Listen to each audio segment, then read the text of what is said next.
Ponselku berdering tanpa henti sejak pukul 7 pagi itu. Pesan demi pesan masuk dari teman-teman lama yang dulu selalu mendukungku, tapi sekarang penuh dengan kata-kata kecewa dan penolakan karena aku telah berani mengaku sebagai lesbian di depan semua orang di acara reni kantor kemarin malam. Kamu sudah gila, Aira. Ini akan menghancurkan kita semua, tulis Rina, sahabatku sejak kuliah di Universitas Indonesia. Aku duduk di tepi tempat tidur apartemen kecilku di kawasan Kemang, Jakarta Selatan. Tanganku gemetar memegang ponsel sementara di luar jendela hujan deras membasahi jalanan ibu kota yang biasanya ramai. Suara ayahku menggelegar dari ruang tamu rumah orang tuaku di Depok yang aku kunjungi akhir pekan ini. Aira, turun sekarang juga. Bagaimana bisa kamu mempermalukan nama baik keluarga kita seperti ini? Ibu berdiri di sampingnya dengan mata sembab, tangannya memegang kerudung yang basah oleh air mata, sementara adik laki-lakiku hanya menunduk di soa tak berani angkat muka. Aku tahu ini baru permulaan dari mimpi buruk yang akan mengubah segalanya. 2 tahun aku menyimpan rahasia ini, mencintai Dita diam-diam di balik layar pekerjaan kami berdua sebagai tim marketing di perusahaan multinasional. Pertemuan pertama kami di ruang rapat lantai 15 Gedung Sudirman, senyumnya yang hangat saat membahas proyek kampanye, obrolan malam di kae tersembunyi di Blok M, sampai akhirnya kami tak sanggup lagi berpura-pura. Kemarin malam, di Reni, saat semua bertanya kenapa aku belum menikah di usia 28 tahun, aku tak tahan lagi. Aku lesbian, kataku pelan tapi jelas di depan 30 orang teman kerja dan sahabat lama. Ruangan langsung hening, lalu meledak dengan bisik-bisik. Rina langsung bangkit dan pergi tanpa kata, diikuti beberapa orang lain. Sekarang, grup chat kami penuh ejekan. Kamu bikin malu orang tua kita, balas ayahku lagi sambil memukul meja makan yang masih berisi nasi uduk pagi tadi. Ibu hanya menangis, kamu tahu kan, di lingkungan kita, ini dosa besar. Tetangga sudah mulai bertanya-tanya. Aku berdiri di tangga, kaki terasa berat. Di luar, tetangga-tetangga Depok yang biasa ramah kini melirik curiga saat aku lewat tadi pagi. Karirku yang sedang naik daun, proyek besar yang baru saja kumenangkan bulan lalu, semua terancam karena gosip sudah menyebar Dita menelepon sore itu, suaranya pelan penuh khawatir dari apartemennya di Tebet. Aira, kamu baik-baik saja. Aku dengar keluargamu marah besar. Mau aku ke sana? Aku tak bisa jawab langsung, air mata jatuh ke layar ponsel. Jangan dulu, Dit. Aku takut mereka akan semakin marah kalau melihatmu. Malam itu aku duduk sendirian di kamar lama masa kecilku, dinding penuh foto keluarga bahagia saat lebaran dulu. Foto ayah memegang tanganku saat wisuda, ibu tersenyum bangga di hari pertama kerjaku. Semua itu kini terasa jauh. Aku harus memilih, tetap diam dan menikah dengan pria pilihan orang tua seperti yang mereka usulkan sejak lama, atau memperjuangkan cinta dengan Dita meski harus kehilangan segalanya. Tapi bagaimana caranya saat bahkan sahabat-sahabatku kini berbalik seperti angin musim kemarau yang berubah jadi badai? Pagi berikutnya, email dari atasan datang, kita perlu bicara soal performa dan isu pribadi yang mempengaruhi tim. Aku tahu, ini baru awal dari perang yang tak terelakkan. Di dapur, ibu menyodorkan secangkir teh jahe sambil berbisik, pikirkan lagi, nak. Demi ayah dan adikmu. Mereka tak pantas menanggung malu ini. Kata-katanya menusuk lebih dalam dari pisau. Aku memeluk cangkir hangat itu, tapi hatiku sudah dingin. Hari ketiga setelah come out, rumah orang tuaku di Depok terasa seperti medan perang. Ayahku, seorang pensiunan pegawai negeri yang selalu bangga dengan nama baik keluarga, duduk di kursi tamu dengan wajah merah padam sambil membaca pesan dari om-om di grup keluarga besar. Mereka bilang kita harus segera menikahkanmu dengan anak Pak Hadi dari masjid. Itu cara satu-satunya untuk menutup mulut orang, katanya tanpa melihatku. Ibu hanya mengangguk pelan, tangannya sibuk merapikan kain batik yang biasa dipakai saat arisan. Aku berdiri di depan mereka, suaraku hampir hilang. Ayah, aku tidak bisa. Aku mencintai Dita. Dia bukan pilihan sementara. Kata-kataku memicu ledakan baru. Adikku, yang baru lulus kuliah dan masih tinggal serumah, akhirnya angkat bicara dengan suara gemetar. Kak, kamu egois. Karierku juga terancam. Teman-teman kampus sudah mulai nanya, kakakmu yang lesbian itu beneran? Aku merasa dunia runtuh. Di kantor, rekan kerja yang dulu ramah kini menghindar saat aku lewat di koridor. Proyek besar yang kukuasai selama 2 tahun tiba-tiba dialihkan ke tim lain dengan alasan penyesuaian internal. Memanggilku siang itu, ruangan dingin dengan ac menyala kencang. Kami menghargai privasi Anda, Mbak Aira, tapi ada keluhan dari beberapa karyawan tentang lingkungan kerja. Mungkin Anda perlu cuti sementara.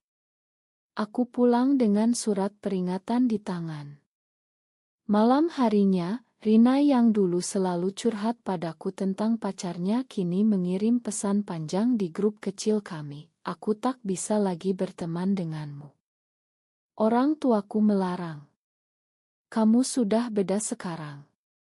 Pesan itu diikuti unfollow massal di Instagram. Aku menangis sendirian di kamar, membaca ulang chat lama dengan Dita yang penuh tawa dan rencana masa depan. Dita datang diam-diam ke apartemenku malam itu, memelukku erat di sofa kecil. Kita bisa lalui ini bersama, Aira. Aku tak akan pergi. Kami duduk berjam-jam, bicara tentang masa kecilku di desa kecil dekat Bogor, bagaimana ayah selalu menekankan perempuan baik harus menikah dan punya anak, dan bagaimana aku merasa berbeda sejak semasa jatuh cinta diam-diam pada guru perempuan. Dita bercerita tentang keluarganya di Surabaya yang lebih liberal tapi tetap takut skandal. Kami berpelukan, tapi tak ada kata-kata manis berlebih, hanya ketakutan yang sama. Pagi berikutnya, kerabat dari Bandung datang tiba-tiba, bibi besar dengan suara lantang, kamu harus minta maaf di masjid depan umum. Ini demi masa depan adikmu yang mau lamaran bulan depan. Tekanan semakin berat. Karierku mulai goyah, klien besar membatalkan meeting dengan alasan tak jelas. Aku mulai mempertanyakan segalanya. Apakah cinta ini layak diperjuangkan kalau harus kehilangan orang-orang yang selama ini kujaga? Di tengah malam, ayah menelepon, suaranya lelah. Kalau kamu tetap begini, jangan harap aku datang ke pernikahanmu nanti. Kamu sudah bukan anakku. Kata-kata itu menghantam seperti palu.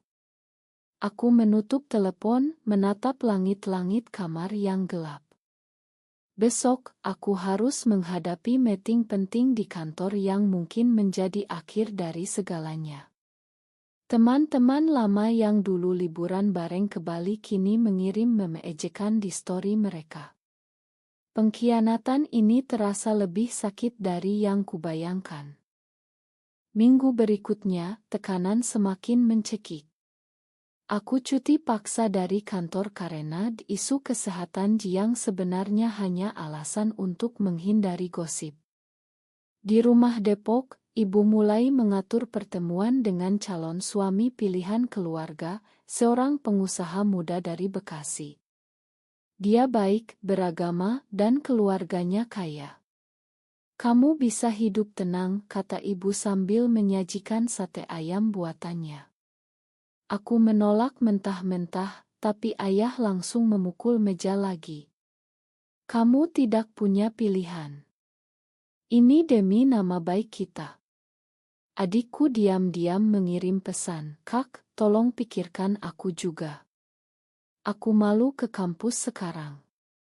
Di luar, tetangga mulai bergosip di grup Oto lama kami keluarga diunggah dengan caption sindiran. Dita dan aku bertemu di sebuah taman tersembunyi di Cilandak sore itu, tangan kami saling genggam di bawah pohon rindang. Aku takut kehilanganmu, bisik Dita sambil menatap mataku. Kami berbagi cerita tentang mimpi kami dulu, rumah kecil di pinggir kota, liburan ke pantai Lombok, anak angkat yang kami rawat bersama. Tapi realita menghantam keras. Karirku resmi digantung, email separuh waktu datang 2 hari lalu. Teman kantor yang dulu dekat kini memblokir nomorku. Rina, yang pernah kutolong saat putus cinta, kini memposting foto keluarganya dengan caption "Syukur masih normal". Pengkhianatan itu membuatku tak bisa tidur. Malam itu, aku menulis surat panjang untuk ayah, menjelaskan betapa aku tetap mencintai keluarga ini tapi tak bisa bohong lagi. Surat itu tak pernah kukirim, karena ibu menemukannya dan menangis sejadi-jadinya. Kamu mau bunuh ayahmu? Tanyanya. Tekanan keluarga mencapai puncak saat bibi dari kampung datang membawa ustadz untuk mengobati Jaku. Aku kabur ke apartemen Dita malam itu, kami duduk di balkon kecil menghadap lampu kota Jakarta yang berkelap-kelip. Mungkin kita harus menikah secara sembunyi-sembunyi dulu, usul Dita pelan. Tapi aku tahu itu bukan solusi. Aku ingin hidup terbuka, ingin memperkenalkan Dita sebagai pasanganku di depan dunia. Konfrontasi berikutnya terjadi di rumah saat ayah mengancam akan mencabut nama aku dari surat warisan. Kamu sudah mati bagiku kalau tetap begini. Kata-kata itu menghancurkan, tapi juga membuatku semakin yakin. Aku mulai merencanakan pengumuman pernikahan secara terbuka, meski tahu risikonya besar. Dita memelukku erat, apapun yang kamu putuskan, aku di sini. Di tengah badai ini, cinta kami justru semakin kuat, tapi harga yang harus dibayar semakin mahal. Teman-teman lama mulai menghilang satu persatu, meninggalkan lubang kosong di hidupku. Bulan ketiga, segalanya semakin tak terkendali. Aku resmi resign dari perusahaan setelah bos memanggilku untuk diskusi akhir. Di ruangan itu, dia bilang dengan suara pelan, kami tak bisa ambil risiko citra perusahaan. Aku keluar dengan kepala tegak, tapi hati hancur. Uang tabunganku mulai menipis, tapi yang lebih sakit adalah pesan dari Rina yang tiba-tiba muncul lagi, aku dengar kamu resign. Kamu benar-benar hancurkan hidupmu ya. Pengkhianatan itu seperti garam di luka. Keluarga semakin gencar menekan. Ayah mengundang seluruh kerabat besar untuk musyawarah keluarga di rumah Depok. Di ruangan penuh orang, aku berdiri sendirian di tengah tuduhan dan doa. Ini ujian dari Tuhan, kamu harus tobat, kata salah satu om. Ibu hanya menangis di pojok. Malam itu, aku menelepon Dita dan bilang, aku mau umumkan pernikahan kita bulan depan. Secara terbuka. Dita diam lama, lalu jawab, aku ikut, apapun risikonya. Kami mulai merencanakan pengumuman sederhana lewat media sosial dan undangan digital. Tapi sebelum itu konfrontasi terakhir dengan ayah terjadi di teras rumah. Kalau kamu lakukan ini, jangan pernah pulang lagi. Air mata ayah jatuh, tapi suaranya tegas. Aku peluk ibu untuk terakhir kali sebelum pergi ke apartemenku. Di jalan pulang, hujan deras seperti ikut menangis. Teman-teman lama mulai ramai di grup chat lama, tapi bukan untuk mendukung, mereka bertanya-tanya apakah ini bercanda. Beberapa malah bilang deh kamu gila, undangan pernikahan lesbian. Siapa yang berani datang? Tekanan sosial mencapai titik didih. Karier baru yang kucoba bangun lewat relance marketing mulai goyah karena klien mundur setelah tahu berita. Tapi di tengah itu semua, Dita dan aku semakin dekat. Kami menghabiskan malam merancang undangan sederhana dengan oto kami berdua di pantai Ancol dulu. Keputusan ini tak bisa diubah lagi. Aku tahu hari pengumuman akan menjadi titik balik. Hari pengumuman tiba lebih cepat dari yang kubayangkan. Aku posting oto kami berdua di Instagram dengan caption panjang tentang cinta dan keberanian. Dalam hitungan jam, like dan komentar membanjiri, tapi mayoritas negatif. Ini memalukan. Keluargamu kasihan. Tapi di antara itu ada dukungan kecil dari teman baru. Keluarga langsung memblokir nomorku. Ayah mengirim pesan terakhir, kamu sudah mati bagiku. Ibu menelepon sekali, menangis, kenapa kamu lakukan ini? Tapi aku tak mundur. Dita dan aku memutuskan mengadakan acara kecil di kai pribadi di Kemang, hanya untuk orang-orang yang mau datang. Undangan digital tersebar luas. Lalu, hal tak terduga terjadi. Rina, yang dulu paling keras memusuhi, mengirim pesan pribadi, aku minta maaf. Bolehkah aku datang? Aku ingin minta undangan resmi. Pesan serupa datang dari 3 teman lama lainnya. Mereka yang berbalik kini meminta undangan karena berita sudah viral di media lokal. Ironi itu membuatku tertawa pahit. Di acara kecil itu hanya sedikit orang datang, tapi Dita memegang tanganku erat di depan semua. Kita lakukan ini bersama, bisiknya. Keluargaku tak ada, tapi cinta kami ada. Malam itu kami pulang dengan hati campur aduk. Pengumuman ini tak bisa ditarik lagi, dan harga yang kubayar mulai terasa nyata, kehilangan keluarga, karier yang hancur, dan teman-teman yang hanya datang karena penasaran. Tapi untuk pertama kalinya aku merasa bebas. 2 minggu setelah pengumuman, hidupku berubah total. Apartemen kecil kami di Tebet kini penuh dengan bunga ucapan dari orang asing yang mendukung. Tapi keluarga masih tak bicara. Ayah sakit karena stres, kata adikku lewat pesan singkat.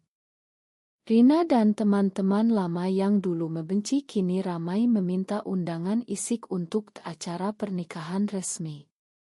Kami salah, Aira. Boleh kami datang, tanya mereka satu persatu. Ironi itu menyakitkan sekaligus lucu.